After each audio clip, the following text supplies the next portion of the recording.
أعوذ بالله من الشيطان الرجيم. بسم الله الرحمن الرحيم. ألم تر إلى الذين أوتوا نصيبا من الكتاب يدعون إلى كتاب الله ليحكم بينهم ثم يتولى فريق منهم وهم معرضون. ذلك بأنهم قالوا لن تمسنا النار إلا أياما معدودات وغرهم في دينهم ما كانوا يفترون. فكيف إذا جمعناهم ليوم لا ريب فيه ووفيت كل نفس ما كسبت وهم لا يظلمون. صدق الله العظيم. رب اشرح لي صدري ويسر لي أمري واحلل عقدة من لساني يفقهوا قولي. رب زدني علما سبحانك لا علم لنا إلا ما علمتنا إنك أنت العليم الحكيم. سورة آل عمران دریم سپارہ آیات نمبر 33. رنبنی آیاتونو کې الله پاک جل شانه د یهودو ذکر کړو چې هغه ظالمانو پیغمبران او د پیغمبرانو چې کوم حواریینو هغه چې کوم ملګریو کوم صحابه هغه چې کوم دی قتل کړیو. نو مخکې د یهودو چې کوم دی ذکر وو د مخکنی یهودو او دې کې د نبی علیه الصلاۃ والسلام د زمانه د یهودو یو واقعي طرف ته اشاره ده او دې کې دا خبره ظاهري څنګه چې مخکنی یهودو د نبی علیه الصلاۃ والسلام د زمانه نه مخکې چې کوم یهودو څنګه به چې هغه په احکاماتو کې ټال مټول کو او احکامات په نه پوره کول، نو دک شانته دا يهود چې د نبی عليه الصلاة والسلام د زمانه دا دی د الله پاک حکم نه پوره کی پاغه ګټال مټول کی. نو دغه یو واقعي چې کوم دی بیانېږي، علم ترى آیات ندی کتلی ال الذين خلقوا اوتو چې ورکړې شی او هغوی ته نصیبا صحیح د علم من الكتاب د کتابنا. نو دغه واقعي طرف ته اشاره ده چې د خیبر نه په خیبر کې یو يهود پاتې کېدل او په هغه يهودو کې د غټ سرمایدار کسانو یو زنانه و یو نارینه، دواړه شادي شوده او دواړو چې کوم دي زنا وکړله. نو مسله دا ده زمونږ په دین کې هم او په تورات کې هم چې کله شادي شوده زنانه او نارینه دواړه بدکاری وکي او په هغې باندې ګواهان قایم شي، نو دواړه به سنګساریږي، رجم دی د هغې دپاره په کاڼو باندې به ولي په هغې باندې مړه کېږي. زمونږ د قرآن مجید آیاتو ده الشیخ والشیخة اذا زنیا فرجموهما. شادي شوده سړی او شادي شوده ښځه چې کله دی دواړه بدکاري وکړي نو دا دواړه د رجم کړلی شي. بیا دا آیات منسوخ شو خو تلاوت منسوخ شوی دی، حکم اوس هم باقي دی. دک حکم په تورات کې نو هغه سرمایدار کسانو غټ و ډیرګانو نو هغې چې کله دغه بدکاري وکړله په هغې باندې ګواهان هم قایم شو. بیا د یهودو چې کوم عالمانو هغې سزا نه ورکوله، په سزا ورکولو کې ټال مټول کول، ځکه چې هغه مالدارانو پیسې به ورته میلاوېدلې نو سزا یې نه ورکوله. نو چې سزا یې نه ورکوله نو دغه خلک د هغې د خیبر چې کوم عام مسلمانانو غریبانان ټول راووتل او د دې خلاف احتجاج وکړو. وی ښه چې دا سرمایهدار دي و ډیرګان دي لوی خلک دي نو دې ته د سزا نه ورکولی کېږي، په دې ته پرده اچولی کېږي، او چې مونږ غریبانان یو زمونږ نه د نوک او د وری مره د شریعت خلاف ورزي وشي نو مونږ ته سزا راکړلی کېږي. نو دا وډیرګان په دې خبره باندې مجبوره شو چې راځه چې رایوځای شو مشوره وکړو. نو ټول رایوځای شو. نو چې رایوځای شو نو کوم مذهبي مشرانو یا سیاسي مشران ټول یو ځای کې راجمع شو، مشوره یې وکړله. داسې کار دی چې دا خلک خو اوس مونږ بدناموي او خلک چې کوم دی احتجاج یې کړی دی، خلک راوتې دي او په زور باندې زمونږ نه دا تپوس کوي. او مسله هم دا ده چې دا دواړه کم کسان چې دي دواړو ګناه کړې ده، د دې حکم او د دې سزا دا ده چې دواړه د سنګسار کړلی شي، رجم دې کړلی شي. نو دا به څنګه چل کړو؟ زه د دې په ځای به وړه غونته کې سزا ورکړو. وړه سزا څنګه ده؟ وړه سزا داسې ده چې د نبي علیه الصلاة والسلام ټول موږ خپل کسان ناست یو دلته کې، عام خلک پکې نشته دي. موږ ټولو ته معلومه ده چې د الله پیغمبر په حق باندې پیغمبر دی محمد رسول الله صلی الله علیه وسلم، خو موږ د عوامو ته حقانیت په دې وجه نه بیانو او موږ په دې وجه د عوامو ته نه وایو چې دا حق پیغمبر دی چې دوی بیا ایمان راوړي. نو زموږ د دین نه د نبی علیه الصلاۃ والسلام شریعت او دین دا آسان دی، دا آسان دی. نو لړ بشو نو موږ منو چې د الله پیغمبر په حق پیغمبر دی، خلکو ته نه ظاهرو. نو لړ بشو نبی علیه الصلاۃ والسلام ته به وایو چې زموږ د شادي شده سړی او ښځې د دواړو بدکاري کړې ده، نو دې له سزا تجویز کړئ. نو کېدای شي د هغې شریعت آسان دی چې اسانه سزا وله ورکړي. نو موږ به د دې خلکو د خلو نه چې کوم دی بچ شو او د دې خلکو د الزام نه به بچ شو. نو د خیبر نه چې کوم دی وفد را روان شو او په دې وفد کې د فدق اوسیدونکي ابن سوریه دا د یهودیانو یو لوی عالم دی پکې نو دې چې کله نبی علیه الصلاۃ والسلام له راورسېدل مدینې منورې ته رالل، په مدینه منوره کې څه د منافقانو په کورونو کې کېناستل او څه کسان نبی علیه الصلاۃ والسلام په خدمت کې حاضر شو. نبی علیه الصلاۃ والسلام د الله پیغمبره مونږ تاسو ته یو مقدمه راوړې ده، یو خبره مو راوړل ده چې د هغې فیصله مونږ له وکړو د خپل شریعت مطابق. نبی علیه الصلاۃ والسلام نه ټیم واغوست، مثال نبی اسلام ته چې سبا یا بل ورځ راشه دا خبره به نبی علیه السلام دی له ټیم ورکو او چې کوم ټیم مقرر کو په هغه ټیم باندې ټول خلک چې کوم دی هلته کې رالل چې نبی علیه الصلاۃ والسلام به د یهودیانو فیصله کوي. نو په دغه خلکو کې منافقان مو، مسلمانان پکې هم او یهودیان پکې وو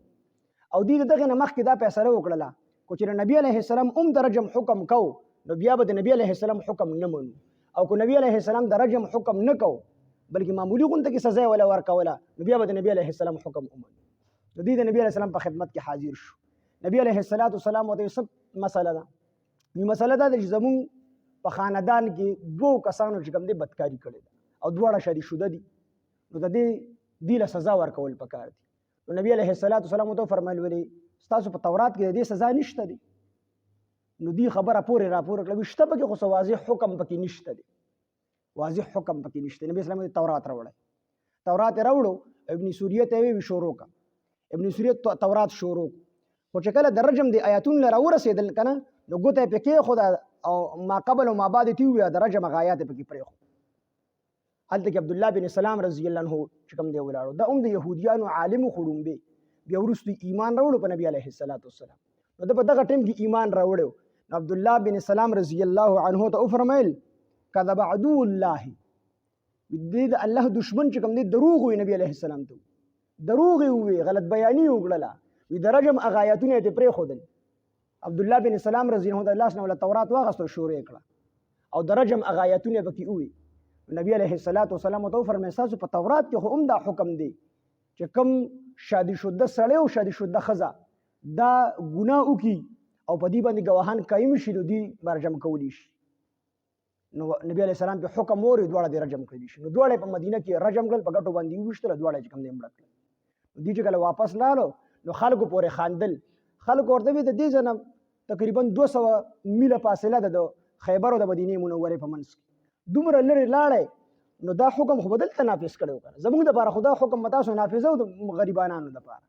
او چې کوم تاسو مالداران وئ نو تاسو وایي چې نبي علیه السلام به راته تخفیف وکړي، کموالی به راته وکړي په سزا کې، هغه سزا تاسو ته درکړلی شوه. نو دوی سره بیا بل جواب نه و، دوی ورته خیر دی موږ نه ګناهونه کېږي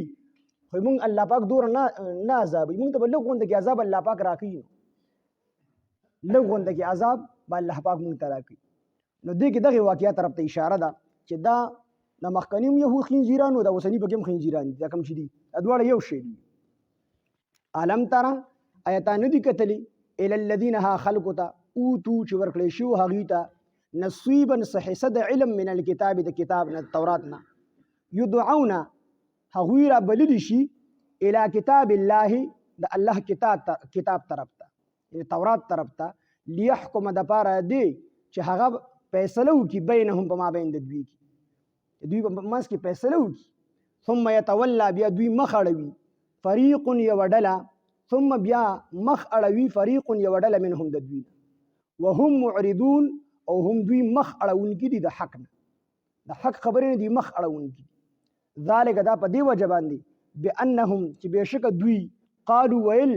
لن تمسنا النارو چې هرګز به موږ ته نه رارسیږي اور الا مگر ایام معدودات څو ورځې د شمېر، دی به وي موږ ته یو څو ورځې د شمېر، دی به یهودو به وي موږ به الله پاک نه عذاب یو کو چې الله پاک را عذاب راګي نو سورج د شمیر بر الله نو سورج د شمیر سوروي یا به دی وی چې ور وځي به موږ په جهنم کې او دا استدلال به د دې نه کو چې دی په خپل ذهن کې د دنیا دا ټول ژوندۍ وزره کاله مقرر کړي چې د دنیا ټول ژوند دا وزره کاله دی نو د زرو په بدله کې موږ ته یو ورځ سزا په جهنم کې راکولي کی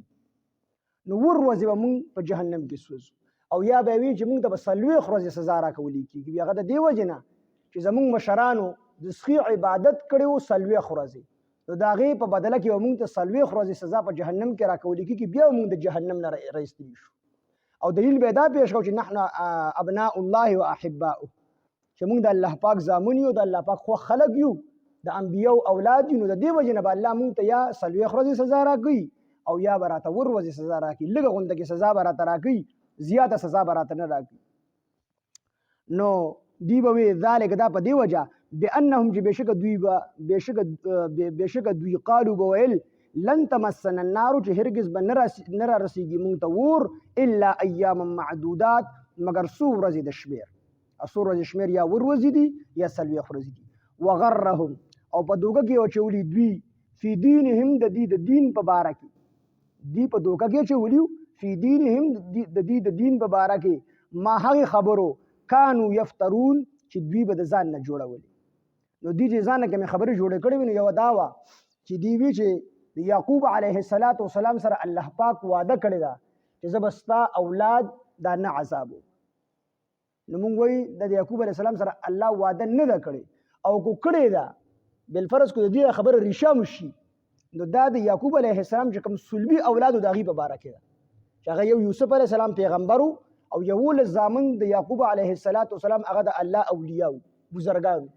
نو د غیب بارکه بشي کو چری شي نو دا به د غیب بارکه وي صلبي اولاد د یعقوب علیه السلام هغه دول زامن نو یو پیغمبرو د یو ل سیو د اولیاء بندگانو د الله پاک نیک بندگان نو دومره خدا وعده د یعقوب علیه السلام سره الله نه دا کړ خو بالفرض د دې دا خبره ټیکوم شي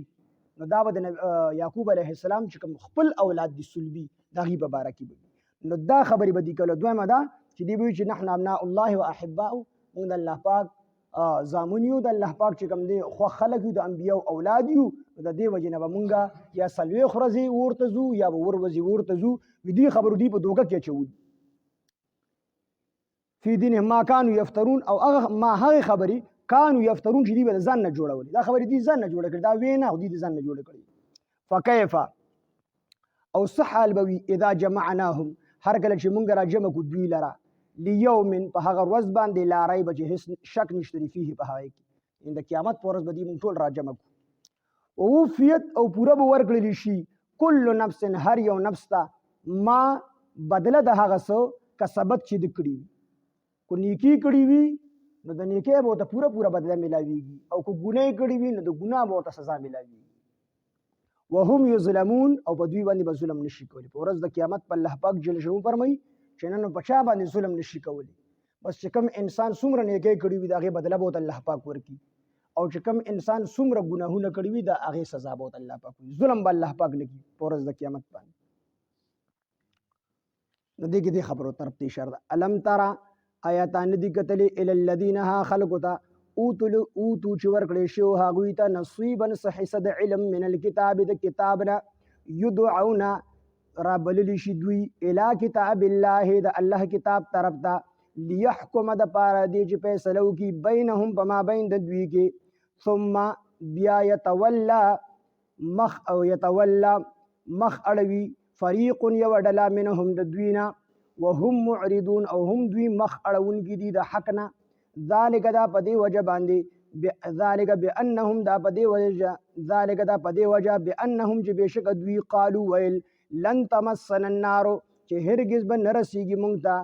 ور الا ایام معدودات مگر سورج د شمیر وغرهم بدوګه کی اچولی دوی لرا فی دینهم د دین په باره کې ما هغه خبرو کانو یفترون چې دوی به د ځان نه جوړولې فکیف پس حال بوي اذا جمعناهم هر کله چې مونږ را جمع کو دوی لرا لیوم په هغه ورځ باندې لا ریب چې هیڅ شک نشته دی فيه په هغه ورځ کې چې ورځ د قیامت ته ووفیت او پورا پورا به ورکړلی شي کل نفس هر یو نفس ته ما جزا بدله د هغه څه کسبت چې د کړي وي وهم لا یظلمون او په دوی به ظلم نشي کولی. الم ترى آیتا ندی کتلی الی الذین ها خلقو ته اوتو چې ورکړی شو هغوی ته نصیبا څه حصه د علم من الکتاب د کتابنا یدعون دوی را بللی شي الی کتاب الله د الله کتاب طرف ته لیحکما د پاره دی چې فیصله وکړي دا کتاب بینهم په مابین د دوی کې ثم یتولا بیا دوی مخ اړوي اعراض کوي ثم یتولا بیا مخ اړوي فریق یوې ډلې منهم د دوینا وهم معرضون او هم دوی اعراض کوونکي دي مخ ګرځونکي دي د حق نه ذالک دا په دې وجه بانهم چې بېشکه دوی قالو ویل لن تمسنا النار چې هرگز به راونه رسیږي مونږ ته اور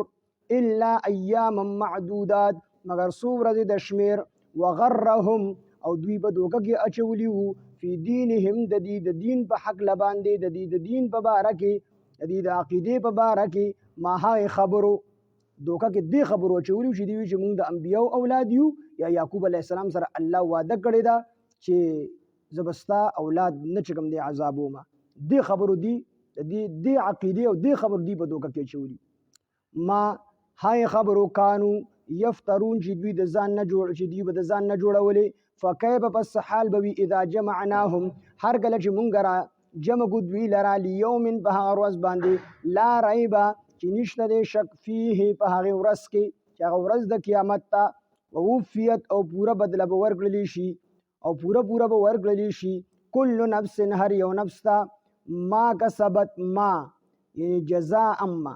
یعنی بدله د هغه څه کسبت چې د کړي وي وهم لا یظلمون او په دوی به ظلم نشي کولی. الحمد لله رب العالمين والعاقبة للمتقين والصلاة والسلام على سيد الأنبياء والمرسلين وعلى آله وأصحابه أجمعين. ربنا تقبل منا إنك أنت السميع العليم وتب علينا إنك أنت التواب الرحيم. إله العالمین زمونږ نه راضي شي الله زمونږ لوی واړه ټول ګناهونه معاف کړي. إله العالمین زمونږ دا درس په خپل دربار الهي کې قبول او منظور کړي. إله العالمین څومره کمی کوتاهي پکې شوي الله مونږ ته معاف کړي. إله العالمین زمونږ دا درس خالص ته خپل رضا وګرځي. إله العالمین څومره حاضره مجمع ده زمونږ د ټولو ګناهونه معاف کړي. إله العالمین د حاضره مجمع کې څوک بیماران یې کورونو کې بیماری وي الله ټولو ته شفاء کامله عاجله مستعمره ورکړي. الله څومره قرضداري د قرضونو نه خلاص کړي. الله څومره پریشانه حالې پریشانۍ ختم کړي. الله څومره ناحقه بندیوانې د بند نه آزاد کړي. إله العالمین د څومره خلکو اولاد نشته نیک او صالح اولاد ورته ورکړي. الله چاته د اولاد ورکړي د نیکان او صالحان ورته لوی کړي. إله العالمین د څومره خلکو اولاد نافرمانی اولاد ولا فرمان بردار وګرځي. إله العالمین ټول مسلمانان إله العالمین خپلو کې متفق او متحد کړي. إله العالمین مسلمانانو د فتح او کامیابی ورکړي. إله العالمین اسلام غالب کی او کفر مغلوب کی. إله العالمین زموږ د ټولو نه راضي شي الله چې کله ران راضي شي بیا رانه خفه مشي هغې پورې موږ له مرګ مه راولي چې تر څو ته زموږ نه راضي شوی نه. إله العالمین موږ ټولو ته د قرآن فهم او د قرآن پوهه راکړي. الله موږ ټولو ته په قرآن مجید باندې د عمل کولو توفیق او طاقت راکړي. الله موږ ټولو ته دنیا آخرت کې د کامیابو د خوشحالو د عزتونو ژوند راکړي. الله موږ ټول دنیا آخرت کې د بې عزتۍ د بې پردګۍ د شرم د بې حیا د ژوند نه موږ ټول مسلمانان بچ وساتي. مال جان محمد تاڼو تحصیلونو هسپتالونو جیلونو مقدمو کیسونو نه بچ وساتي. الله د خپل دین د غلبې لپاره استعمال کړي. الله خاتمه مو بالخیر او بالایمان کړي. په وخت ځن قدر مو د زړه په صدق سره په جواب دا کلمه چالو کې لا اله الا الله محمد رسول